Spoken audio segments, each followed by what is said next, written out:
Hey guys, welcome to another Double Tap on YouTube. I am Stephen Scott. And I am Shaun Preece. Hello.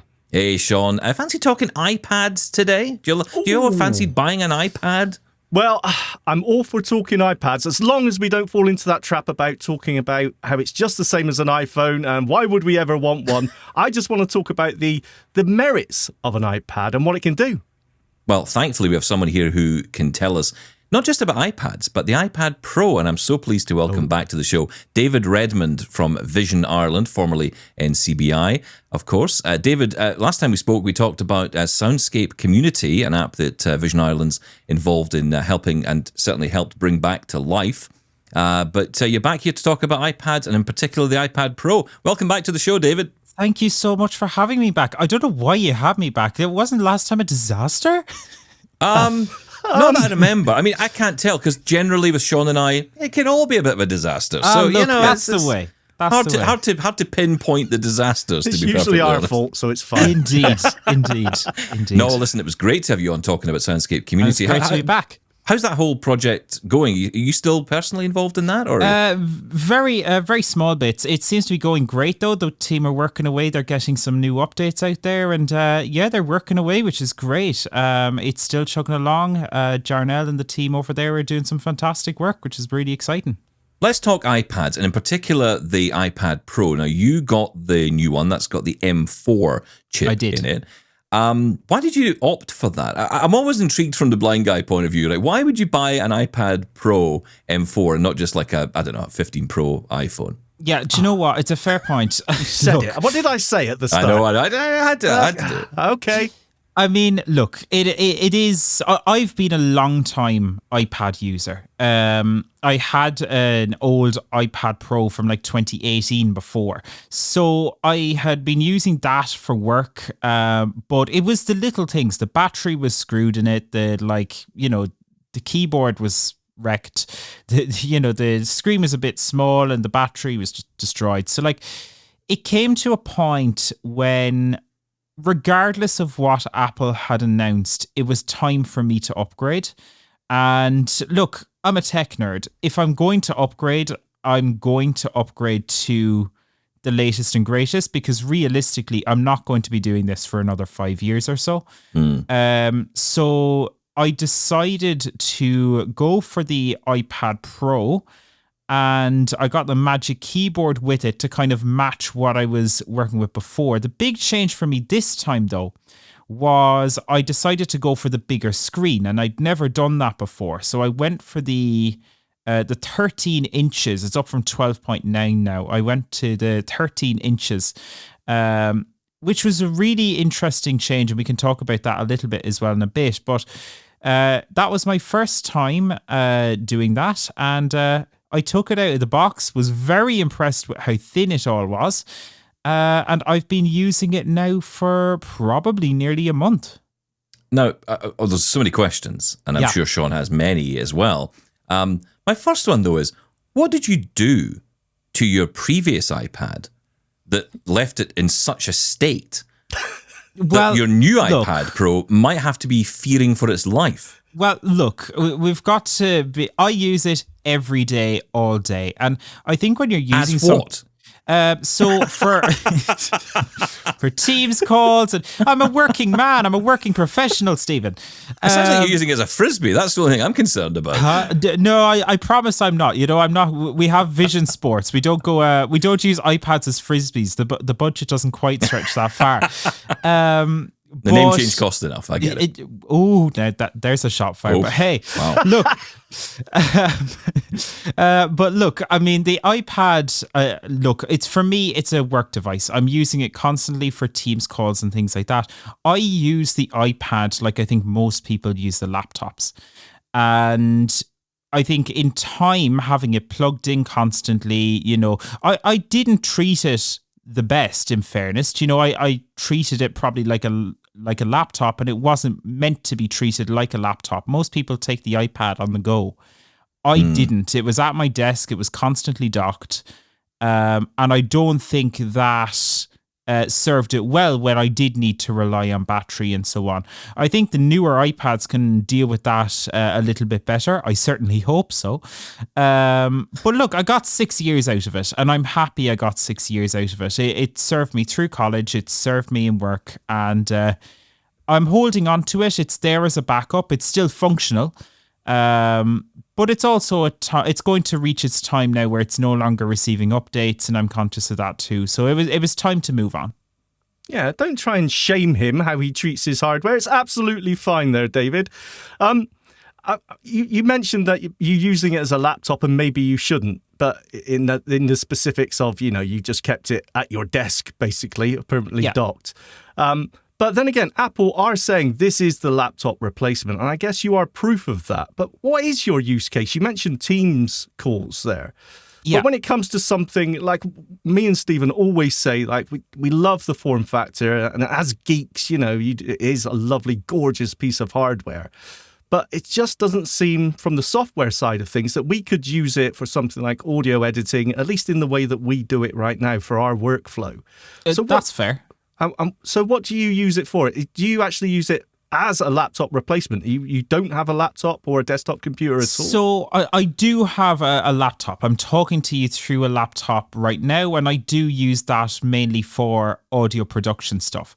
However, for just regular Teams calls, for regular kind of, things like, internet, browsing, just general work stuff, it's two things. I find the app experience generally to be a little bit better on something like an iPad compared to a Mac. And I've always found that there are benefits to being able to do quick gestures on the touchscreen, especially from VoiceOver. Yes, you can use the trackpad if you're on Mac. And the trackpad I've actually found an increased love for with the Magic Keyboard, and we'll talk about that in a bit. But generally, it's that blended approach that you can use it as a laptop, but you have the added benefits to having a touchscreen, to, being able to take it anywhere. It's just a nice device. Plus, I like the operating system. So I think there are a myriad of things, and there's a sense of familiarity there too. But generally, I've been enjoying it. Yeah. I want to ask this because I imagine people will be wondering at home, and I think it's an important part of our conversation around technology, especially in our community these days, is to kind of dig into how you're using it. So you've got a little bit of useful vision left. Is that fair to say? It is absolutely fair to say. I will be, as far as the iPad goes, I'm primarily a VoiceOver user. Okay. Now, it was really interesting because yesterday we were in a Teams call, and one of my colleagues, did that dreaded thing that they were screen sharing. And obviously I can't access that really effectively with VoiceOver. But what I had done for the first time, and this is going back to that trackpad, is I had turned on Zoom. And when you're using the trackpad with Zoom on the iPad, it's just effectively like using something like Zoom text. And I found that I was able to view, my colleague's screen all zoomed up, and I had no bother in that. And then when I wanted to go back to, checking, messages in the chat or whatever, I would do the 3-finger double tap, zoom out, triple click, VoiceOver on, and away we go. We were back in business. I'm using VoiceOver then. So I think there's advantages to having that kind of blended approach, that I can do what I need to do depending on what I'm doing. And that's something I do across the board, whether it's with Teams or whether I'm, working on website content. I'll zoom it up sometimes or things like that. So it really just depends on what I'm doing. I'm probably not could I have got away with something like an iPad Air? I think is an interesting question. But realistically, to be honest, I haven't used something like Final Cut or Logic on the iPad, even though I can. Maybe I will in the future. It's hard to say. But right now, I probably could have got away with an iPad Air. But as I said, this is going to last me for 5 years. So I want something to be future proof, whatever however my use case evolves, my vision evolves, my career evolves, whatever that may be. I want this to last. And I think the Pro was, future proofing for that eventuality, perhaps. Yeah, look, and you don't have to justify it. I mean, you buy what you want to buy, and ultimately, if your budget allows it, then it does make sense to buy the best you can. Now, funnily enough, I did go down the iPad Air route instead. Sure. And I may have had an interest in Final Cut, but if I'm totally honest with you, I thought from a voiceover point of view, I use Final Cut on the Mac using Zoom because it's really, at the moment, the only way I can functionally do what I need to do. It's not the easiest thing, I must admit, but I can kind of get on with what I need to do. I'm not, editing a movie every day. So, these videos are not the hardest thing to edit in the world, thankfully. But, I've managed to get into a good flow with that. But then I would have to almost relearn that application because it's a very different application, I would imagine, on the iPad. So I've decided best maybe not to go down that road at the moment. I would really need to be using VoiceOver if I was using an iPad, because I wouldn't be able to read it at all. So I just don't have the vision for that. Probably similar to you in that regard. Not without Zoom. I'm probably a little bit past that point of using Zoom. But it is interesting you talk about that blended approach, because this is something which comes up a lot in our community. We talk about products, and I know there's this endless controversy around where the information is coming from, how relevant that information is to the community we're talking to. So is it a blind person? Is it a partially sighted person? And it is really difficult, isn't it? Because you're trying to, we're trying to tell the stories of people who are using the technology, but the reality is for everybody it's different. Everybody's experience is different. Everyone's experience is different, yeah. If you've got, and Shaun, you know this as well, right? I mean, I think you're way past this point, Shaun, it's fair to say, but, if you've got some usable vision, you will do what you can to use it, even if it hurts you. Yeah, no, absolutely. Still right now, I've got a monitor in front of me. Absolutely no reason for it. I can just see some sort of light emitting from it. But I still have a monitor in front of me because it's handy. I know that the computer's on or whatever. Basically, it's just a light bulb to me. It's not usable in any way. But you still hang on to whatever you got. And there's nothing wrong with that. Sometimes we feel guilty. In our own community, sometimes we're made to feel guilty about that, and you shouldn't be. You just use whatever you've got. As long as you get whatever you need to do done, I think it's absolutely true. I think that's universal, though. I think that's universal because I've got, even as we talk here, I've got an Eschenbach magnifier here, and would this be of benefit to me? It's hard to say, but I still carry it in my pocket everywhere, and maybe that's maybe I am past that point now, but I still do it. And I think it's a really interesting point that we hold on to these things. And I think everybody uses their technology differently. Some people, I have colleagues who would have a little bit more vision than me that will use things just like dynamic font on their iPhone or something like that. Then I would have colleagues who have less vision than me who are pure voiceover users. I'm probably somewhere in the middle right now where I'm using a blend of Zoom, of voiceover, of magnification, or just hardware magnification. I'm using a mishmash of everything right now. But I think that just depends on the user's preferences and access needs, which is just the way it goes. This has got an amazing processor in it. And as soon as they started putting the Apple Silicon into the iPads, we started to think, okay, what's happening here? What's on the roadmap? Are we going to start to see Mac OS finally collide with the iPad?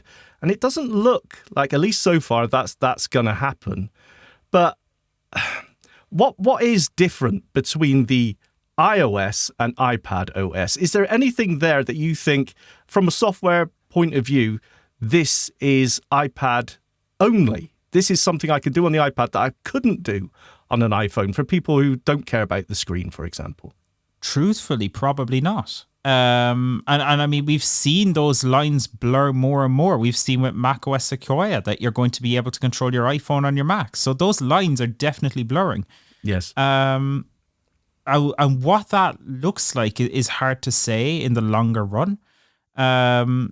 But there aren't massive differences. Yes, there are different layouts for different apps, and some apps, are going to be, iPhone or iPad exclusives. I think one of the most common examples of that is something like WhatsApp. You cannot use WhatsApp in the traditional sense with an app on the iPad. So there are disadvantages both ways. But I think it comes down to personal preference and what's going to work for you in certain contexts. And maybe this comes back full circle to your point about, guilt, Stephen, that like it's not always that acceptable to, work from an iPhone in a massive office as your primary almost computer. That it's an interesting, maybe that it does take some societal shift, but it's an interesting way that's going.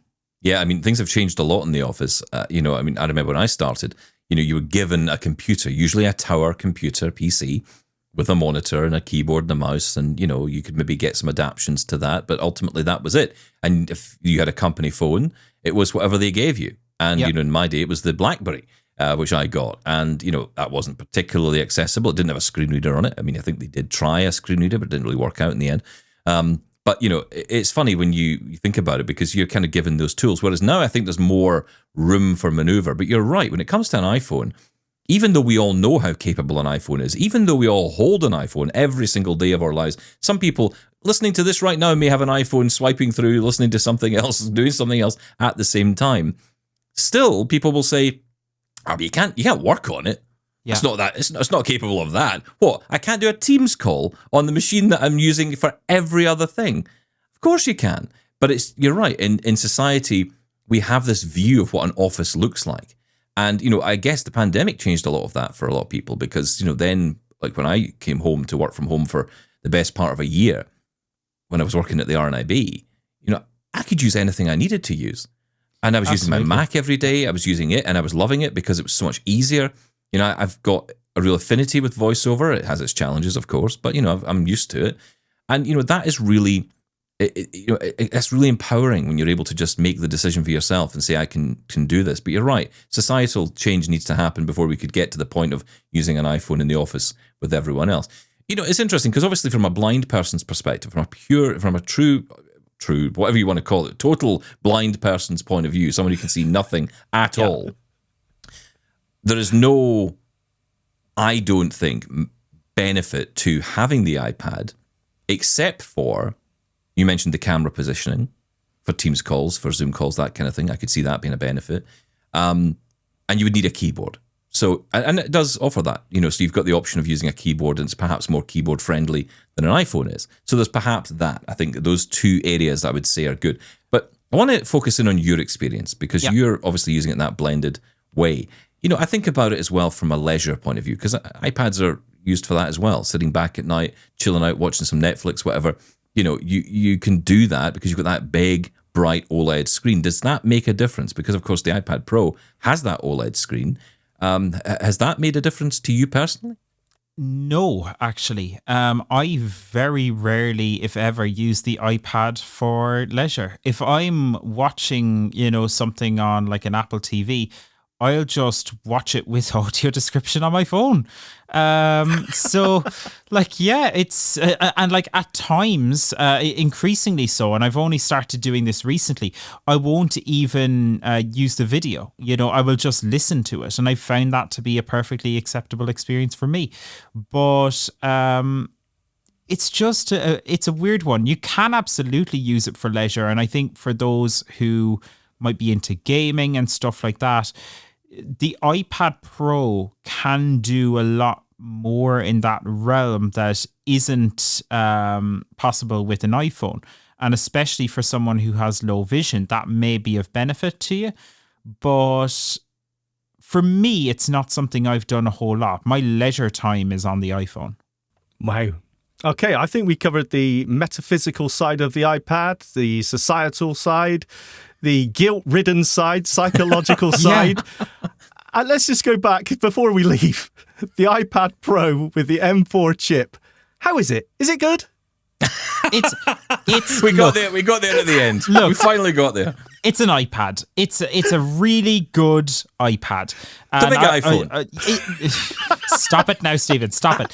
It's a really good iPad. And I said this in one of our newsletters on Tech on Tap. And I said, look, it's a really good iPad. It's the newest iPad. It's the best iPad you can get.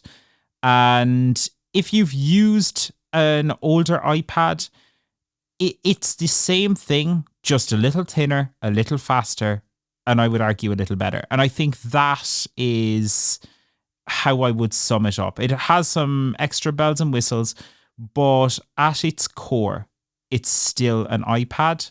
And if you like the iPad and you have, whether it's disposable income or whatever, to get an iPad Pro M4 and you feel you need an upgrade, then that's when you can certainly look at it.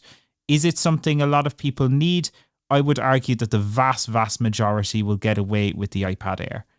But is the iPad Pro an incredible iPad? Absolutely.